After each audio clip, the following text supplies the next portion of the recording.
Fato rápido. Numa pesquisa realizada pelo Sincep, mostrou que 68% dos brasileiros não sabem lidar com o luto e não estão preparados para lidar com a morte. A morte é o único fato certo sobre a vida. Infelizmente, 100% daqueles que nascem vão morrer. E para lidar com esse sofrimento, o cérebro precisa e cria estratégias para poder lidar com a dor da perda. E é sobre isso que nós vamos falar hoje. Vamos comentar sobre os 5 estágios do luto. Meu nome é Elias Ribeiro, sou nerd e, por mais incrível que pareça, também sou neuropsicólogo. Bem-vindos ao Psiconerd Web.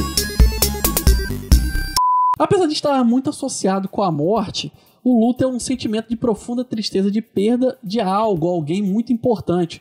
O que significa que você pode ter passado pelos estágios do luto, mesmo sem lidar diretamente com a morte. Como uma mudança repentina, impactante na sua vida, ou o distanciamento forçado de uma pessoa amada, ou o fim de um relacionamento. E principalmente, quando nós nos damos conta de que a nossa morte é iminente. Tudo isso provoca o estado do luto na gente. A referência que eu vou utilizar para esse vídeo, para falar desses 5 estágios, é da psiquiatra norte-americana Elizabeth Kübler-Ross, que mapeou um caminho para o processo de elaboração do luto, os famosos 5 estágios do luto. Esses estágios costumam ser numerados de 1 a 5, ou seja, do primeiro ao 5º estágio, mas eles podem vir em ordem diferente ou as pessoas também podem pular alguns estágios. Então, não se prenda tanto à questão da numeração. O primeiro estágio é a negação. Assim que recebemos uma notícia muito impactante, que a pessoa amada vai morrer, que algo inesperado vai acontecer, ou que nós mesmos estamos com os dias contados, tendemos a negar o fato.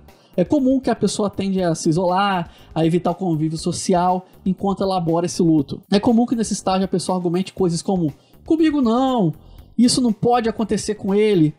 A negação costuma ser bem rápida, mas pode durar de alguns minutos, horas e, em casos mal elaborados, até anos. Então não tem um tempo certo. O normal é que dure apenas um momento, mas pode acontecer de persistir mais. Passado esse primeiro estágio, nós temos o segundo estágio, a raiva. Sim, nesse estágio a pessoa que recebeu a notícia perde seu equilíbrio. Ela perde toda a congruência que ela tem e ela tende a ser desagradável com as outras pessoas. O choque ainda está sendo processado, ela não sabe como lidar com isso ainda. Então ela quer, muitas vezes, inclusive, descontar sua raiva na pessoa que às vezes deu a notícia. Pode ser um médico, pode ser um parente. Lembranças de planos não realizados e perspectivas futuras fazem que sentimentos de culpa, amargura e irritabilidade venham à tona. Aqueles flashes dos momentos que passaram, dos momentos que você não vai ter, seja porque você vai embora ou porque aquela pessoa vai embora, por um falecimento ou por qualquer motivo que seja. Para os amigos familiares, é o momento mais delicado do estágio do luto, pois a raiva surge sem uma explicação lógica, pode variar de intensidade, de pessoa para pessoa, a pessoa ela pode explodir de repente sem qualquer motivo, ou por um motivo que você não considere válido para ter uma explosão. Não há uma explicação lógica, não procure isso. Aí vem o terceiro estágio, a barganha. Nessa fase, a pessoa ela tenta obter algum tipo de milagre, ela quer achar uma solução mágica, imediata, ela acredita em uma cura milagrosa, se for uma questão de doença, ou uma reversão, muito comum em casos de oncologia. Ou no caso do relacionamento, a pessoa tende a fazer promessas que talvez saiba que não vai cumprir, para poder reaver aquela pessoa amada. Então tome muito cuidado com isso. Vendo que a raiva não deu em nada, ela tenta atitudes para servir como moeda de troca em uma negociação divina, por assim dizer, ou merecedora de uma ajuda milagre, de algum milagre ou alguma nova chance. Ou seja, a pessoa tenta merecer uma reversão milagrosa da situação que ela está passando, mesmo que seja uma situação de vida ou morte. Se o médico diz para ela que ela tem poucos dias de vida, ela vai tentar barganhar, ela vai tentar chegar pro médico, tentar descobrir se tem alguma coisa errada, se tem alguma fórmula mágica, algum medicamento em teste, ou vai tentar negociar com Deus.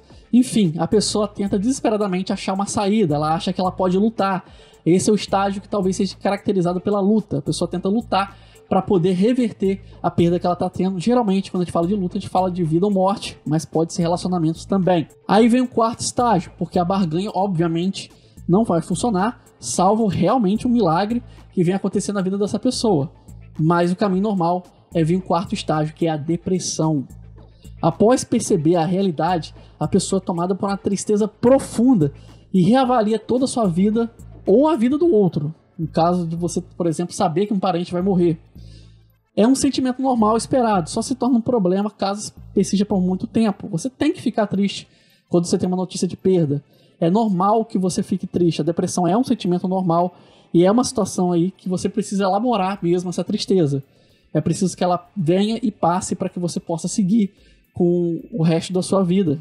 Para quem recebeu a notícia, por exemplo, que vai morrer, essa pessoa, ela vai elaborar, ela vai sentir a tristeza, ela vai reavaliar, ela vai botar numa balança essa vida dela. E o outro vai fazer a mesma coisa. Um parente que vai receber a notícia de que o outro vai morrer, quando ele chegar no 4º estágio, ele também vai se sentir muito triste, vai começar a reavaliar a vida dele toda, a relação daquela pessoa, o peso daquela pessoa na sua vida, o peso dele na vida da outra pessoa. Então é um momento de profunda tristeza mesmo, é um momento de chorar, é um momento de se recolher e de reorganizar a mente. Mas a tristeza não dura para sempre. E vem o 5º estágio, que é a fase mais profunda de todas essas, que é a aceitação. No 5º estágio, a pessoa ela vive intensamente o sofrimento da perda, mas preste atenção, esse viver intensamente não significa que ela está triste. Ela entende e ela aceita que vai acontecer ou está acontecendo. E, por exemplo, para quem está partindo, é normal querer organizar suas pendências para aqueles que ficam. É normal também para quem vai ficar, os parentes, honrarem a morte do falecido. É considerado o estágio mais tranquilo. As pessoas costumam, por exemplo, falar as coisas que elas não tiveram oportunidade de falar para os outros antes que elas partam. Uma pessoa que recebeu notícia de que vai morrer em pouco tempo, é normal que deixem seguros, dinheiro.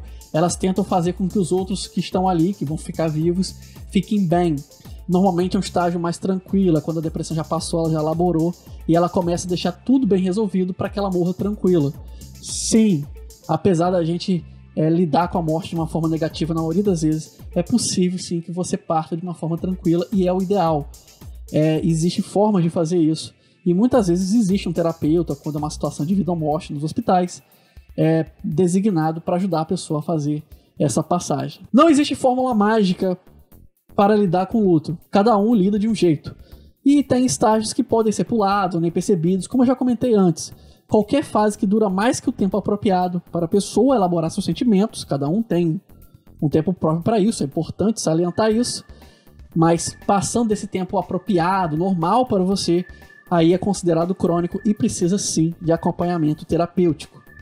Muito obrigado por sua companhia. Eu sei que esse é um assunto pesado, complexo, então se você quiser conversar, deixa aí nos comentários. Meu nome é Elias Ribeiro, sou nerd, também sou neuropsicólogo. Muito obrigado por sua companhia. Ao fim tem algumas recomendações, não deixe de curtir, compartilhar, se inscrever se ainda não fez isso e comentar, porque tudo isso me ajuda bastante a crescer e a continuar desenvolvendo meu trabalho. Um grande abraço. Criado por Elias Ribeiro. Com trilha sonora de Kevin MacLeod. Curta nossa página no Facebook Psicólogo Elias, no Twitter Alceman. Narração Ralph Ibrahim.